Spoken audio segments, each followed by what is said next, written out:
Good afternoon, everyone. I hope you're all good and having a great weekend so far. Today, I just wanted to talk about something I've spoken about before, but it's such a big issue with clients that I work with and people that I see. It was a big issue with myself for a long time as well. And that's the issue of limiting beliefs. And today, what I want you to do is put some of those beliefs on trial. What I mean by that is I want you to question them. So, one of the beliefs that I used to have about myself was that I identified myself as a failure. I didn't do well in school. I was told such, and so on. And then I carried that on for a long time, no matter what the evidence was that was showing the other way. Actually, I was succeeding things. I still thought of myself as a failure. And you can imagine how that would have held me back for many years. So it's an area I'm passionate about helping people change in themselves, because having known how it's held me back for years, if I can help someone else change that mindset and for them to start taking action on their goals, it's just great for me to see that. And one of the pleasures that I get as being a coach, being able to help people. So I want you to take one of the most powerful limiting beliefs that you may have, and I want you to question it. So start asking yourself, what is the belief? First of all, ask yourself, what is the belief that you want to question?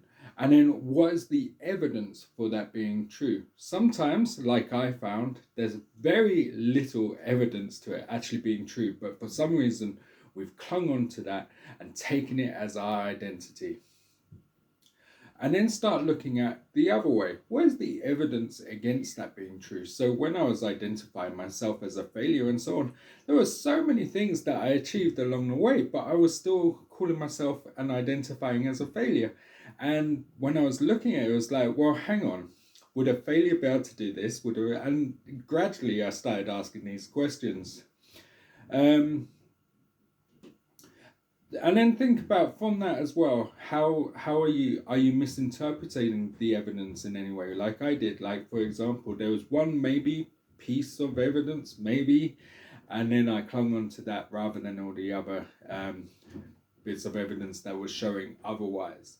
And and then we make assumptions and so on. We start to make assumptions with that belief, like, oh, there's no point in trying things because I'm just going to fail, which was my thing. Think about people who are close to you, your husband, your wife, your family around you. Would they have a different point of view on things? That's a very interesting question to ask yourself, because generally speaking, if I said to anyone, this is how I see myself, I would get a lot of times, don't be stupid, and so on. So think about that. Going back to the evidence question, are you examining all the evidence or just particular points that back up your limiting belief? These are just some questions to sort of start thinking about yourself. There were a lot more questions that I ask on the coaching program to really get down onto that. But that's a good starting place, just starting to look at what evidence backs up your idea of this belief and what evidence is actually against it. And are you just clinging to one thing? And where did the belief originate from? Did it really come from a real place, or did someone tell you at some point, you can't do this or you can't do that because of this, and then you just held on to that belief? So I just really want you to put those limiting beliefs on trial today. And if you need any help or support with this, I'm here for you. It's what I do, it's what I love doing. And just DM me if you want to book your free discovery session. I'd love to hear from you. Anyway, I hope you all have a good weekend. I hope this helps you, and I hope it's made you start thinking about those beliefs that you're holding about yourself, whether they're true or not. Anyway, have a great day. Speak to you soon.